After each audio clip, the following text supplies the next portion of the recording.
Hello guys, how are you. आप देख रहे हैं केमिकल पॉइंट। मैं हूं अनीश कुमार। आज हम लोग इस वीडियो में क्लास 12 सॉलिड स्टेट चैप्टर के सबसे इम्पोर्टेंट टॉपिक पैकिंग इफ़िशियंसी के बारे में बात करने वाले हैं। तो जैसा कि मैंने आपको बताया था कि जो पीछे वाली वीडियो हुई है उसमें मैंने आपको ये बताया था कि किस प्रकार से क्यूबिक स्ट्रक्चर में एटॉमिक रेडियस को कैलकुलेट किया जाता है। तो एटॉमिक रेडियस का कैलकुलेशन मैंने आपको बता दिया था सिंपल क्यूबिक के केस में, बॉडी सेंटर्ड के केस में और एफसीसी के केस में। वो पीछे की वीडियो अगर आपने नहीं देखी है तो आप लोग चैनल पे जाके विजिट कर सकते हैं। अभी हम लोग यहाँ पर ये देखने वाले हैं कि पैकिंग इफ़िशियंसी क्या होती है। एक्चुअल में अगर हम बात करें तो पैकिंग इफ़िशियंसी क्या होती है, तो आप जानते हैं कि कोई भी अगर क्रिस्टल है, क्रिस्टलाइन सॉलिड है, तो वो यूनिट सेल से मिलकर बना होगा।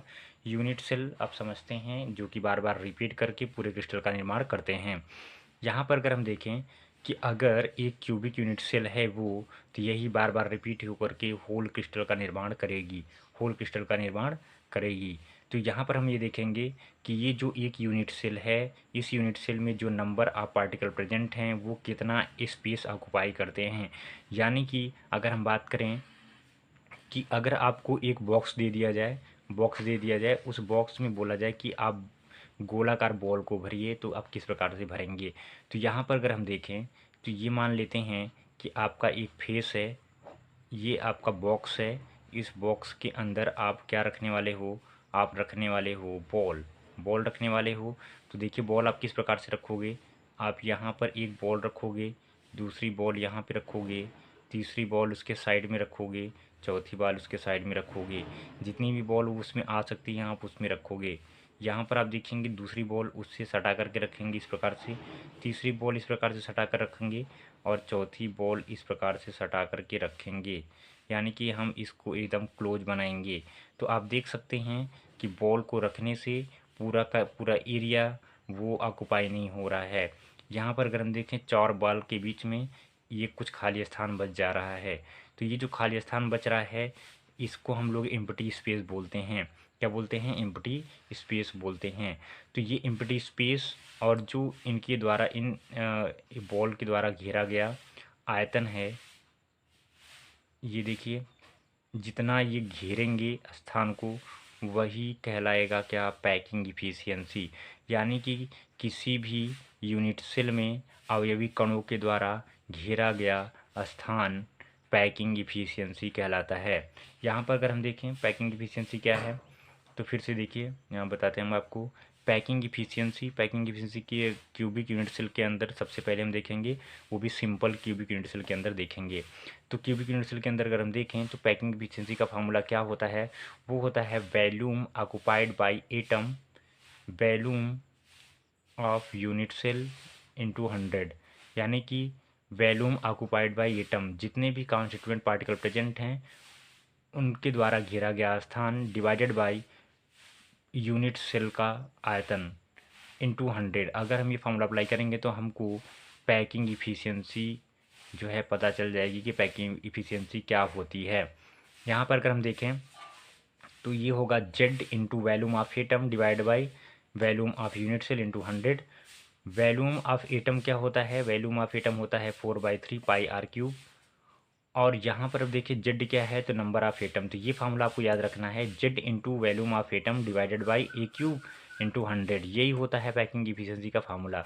अगर हम देखें packing efficiency in case of simple cubic unit cell, simple cubic unit cell में अगर हम देखें तो क्या फार्मूला होगा इसका, देखिए पैकिंग इफिशियंसी क्या होगा, Z Z into volume of atom divided by volume of unit cell into 100। तो यहाँ पर अगर देखें हम तो जेड की वैल्यू हमने यहाँ पे कितनी पुट की है 1, ये जेड है, जेड की वैल्यू कितनी पुट की है 1। और यहाँ पर आप देख सकते हैं वॉल्यूम ऑफ एटम कितना है 4/3 pi r cube divide by a cube जो कि है घन का आयतन इंटू 100। ये फार्मूला हम यहाँ पर अप्लाई करेंगे। तो यहाँ पर हम देखें अगर तो सिंपल के केस में जेड की वैल्यू कितनी होती है 1, सिंपल के केस में जेड की वैल्यू कितनी होती है 1। जेड क्या है? Number of constituent particle, number of atom present in unit cell, unit cell के अंदर उपस्थित परमाणुओं की संख्या। जैसा कि आप जानते हैं कि सिंपल के केस में 1 होता है और बीसीसी के केस में 2 होता है और एफसीसी के केस में 4 होता है। तो यहाँ पर हम ये देखेंगे कि पैकिंग इफ़िशियंसी जो है वो किस प्रकार से फाइंड आउट की जाएगी in case of simple cubic unit cell. तो सिंपल क्यूबिक यूनिट सेल में हम अगर देखें तो यहाँ पर ये फार्मूला अगर अप्लाई करेंगे, जेड के स्थान पर कितना रखना पड़ेगा, 1 इंटू 4/3 पाई आर क्यूब, जो कि है एटम वैल्यूम ऑफ एटम। देखिए 4/3 पाई आर क्यूब कहाँ से आया, क्योंकि हम लोग पूरे एटम को कैसा मानते हैं, सर्कुलर मानते हैं, गोलाकार मानते हैं। तो गोलाकार जो गोला होता है उसका आयतन क्या होगा, वो होगा सर्किल होगा, जो सर्किल होगा उसका आयतन क्या होगा, 4/3 pi r cube divide by a cube into 100। ये तो यहाँ पर हमने फार्मूला में अप्लाई कर दिया। तो यहाँ पर देखिए सॉल्व करते हैं इसको कि अगर जेड की वैल्यू कितना रखेंगे, 1 4/3 पाई आर क्यूब। अब आर के स्थान पे हमें क्या रखना है, सिंपल क्यूबिक यूनिट सेल है तो आर रेडियस कितना होता है, a/2, जैसा कि हमने आपको बताया था किस प्रकार से इसको फाइंड आउट करते हैं। तो यहाँ पर आप देख सकते हैं सिंपल क्यूबिक के केस में आर इक्वल टू कितना रखेंगे, a/2। बीसीसी के केस में कितना रखेंगे, r equal to √3a/4। FCC के केस में कितना रखेंगे, आर इक्वल टू a/2 √2। तो यहाँ पर हमने सिंपल के केस का जो सिंपल क्यूबिक यूनिट सेल का जो है a/2 उसको देखेंगे, यहाँ पर उसको देखें अगर हम तो 1 इंटू 4/3 पाई a/2, आर के स्थान पे क्या रखा, a/2 का whole cube divide by a cube into 100। इसको सॉल्व करेंगे तो ए क्यूब से ए क्यूब यहाँ पे कैंसिल हो जाएगा और आपका हो जाएगा यहाँ पर 1 इंटू 4/3 फिर पाई 1/8, 2 का क्यूब करेंगे तो कितना आएगा, 8 इंटू 100। यहाँ पर अगर हम देखें तो 1 इंटू 4/3 पाई 1/2, 1/8 को हम लोग क्या करेंगे, डिवाइड करेंगे। तो यहाँ पर देखिए 4 से कट करेंगे, 4 1 जा 4 और 4 2 जा 8। यहाँ पर आ गया आपका 1/6। यहाँ पर अब देखें इसको सॉल्व करेंगे तो पैकिंग की एफिशिएंसी कितनी हो जाएगी, पाई/6। तो ये कितना आ जाएगा, पाई/6। ये 3 इंटू 2 इक्वल टू कितना हो जाएगा, 6 पाई/6। यहाँ पर सॉल्व करने के बाद ये आ गया आपका पाई/6 इंटू 100। उसके बाद देखेंगे पैकिंग इफिशिएंसी इक्वल टू कितना हो जाएगा, पाई की वैल्यू रखेंगे 3.14 divide by 6 into 100।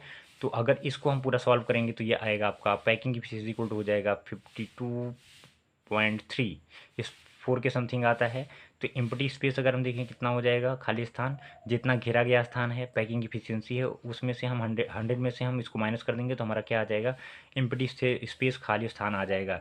Empty space में देखिएगा तो 100 में से 52.3 माइनस करेंगे तो ये 48% आ जाएगा। तो यहाँ पर आप देख सकते हैं कि इस प्रकार से कैलकुलेट किया जाता है packing efficiency in case of simple cubic unit cell. Packing की इफिशिएंसी क्या होती है, किसी भी यूनिट सेल में परमाणुओं के द्वारा घेरा गया स्थान पैकिंग फ्रैक्शन कहलाता है, या पैकिंग प्रभाज कहलाता है, या पैकिंग इफिशिएंसी कहलाती है। तो यहाँ पर आपने देखा कि सिंपल क्यूबिक के केस में कितना आया, 52.3 या 52.4। ठीक है, तो यहाँ पर हमने ये देख लिया। अब हम लोग देखते हैं कि packing efficiency in case of BCC क्या होती है। तो ये फार्मूला अप्लाई करेंगे। बीसीसी है तो उसमें एक सेंट्रल एटम होगा, बाकी कॉर्नर पर एटम होंगे यूनिट सेल के। तो यहाँ पर अगर हम देखें तो पैकिंग इफिशिएंसी के लिए ये फार्मूला अप्लाई करेंगे, Z into volume of each atom divide by total volume of unit cell into 100, जैसा कि पीछे था। यहाँ पर अगर हम देखें जेड की वैल्यू कितनी होगी, बीसीसी है, बीसीसी के केस में जेड की वैल्यू कितनी होती है, 2। जेड की वैल्यू कितनी होती है, 2। तो यहाँ पर हम देखेंगे कि जेड के स्थान पर कितना रखेंगे, 2, और वैल्यूम ऑफ ईच एटम मतलब 4/3 पाई आर क्यूब, और वैल्यूम ऑफ यूनिट सेल का मतलब ए क्यूब इंटू 100। तो यहाँ पर इसको हम सॉल्व करते हैं। देखिए ये 2 का 2 कर दिया और 4/3 कर दिया, पाई कर दिया। आर के स्थान पर कितना रखेंगे, √3a/4, जैसा कि पीछे आपने देखा बीसीसी के केस में रेडियस कितनी होती है, √3a/4। यहाँ पर अगर हम देखें इसका होल क्यूब हो जाएगा। तो यहाँ पर अगर देखें हम तो ये जो होगा ए क्यूब से ए क्यूब कैंसिल हो जाएगा, आपका आ जाएगा क्या, 2 इंटू 4/3 पाई √3/4 का होल क्यूब इंटू 100। तो यहाँ पर अगर हम देखें तो 2 का 2 कर दिया, 4/3 का 4/3 कर दिया, पाई का पाई कर दिया। अब ये √3 का हम क्यूब कर देंगे तो √3/4 √3/4 √3/4, ये हम लोग इसका क्यूब लिख सकते हैं इंटू 100। अगर हम इसको सॉल्व करेंगे तो ये आ जाएगा आपका पैकिंग एफिशिएंसी कितनी आ जाएगी, 68%। एम्प्टी स्पेस कितना आ जाएगा, 100 माइनस 68 इक्वल टू 32%, यानी कि 32% इसकी क्या आ जाएगी, पैकिंग एफिशिएंसी आ जाएगी इन केस ऑफ बीसीसी। तो आप देख सकते हैं सबसे ज़्यादा पैकिंग एफिशिएंसी कितनी थी, वो थी सिंपल क्यूबिक यूनिट सेल के अंदर। तो यहाँ पर हम देखें अगर बीसीसी के केस में कितनी आ रही है, 32, और सिंपल क्यूबिक में कितना आया था, 52। यहाँ पर अगर हम देखें एफसीसी के केस में देखेंगे तो packing efficiency in case of FCC, तो पैकिंग इफिशियंसी का वही फॉर्मूला हम अप्लाई करेंगे। यहाँ पर जेड की वैल्यू कितनी आ जाएगी 4, जैसे कि आप जानते हैं कि एफसीसी में जेड की वैल्यू कितनी होती है 4 into volume of each atom divide by volume of unit cell. तो यहाँ पर अगर हम देखें जेड के स्थान पर कितना रखेंगे 4, वैल्यूम ऑफ ईच एटम जैसा कि आप पीछे रखे हैं 4/3 pi r cube divide by a cube unit of units volume of unit cell into 100।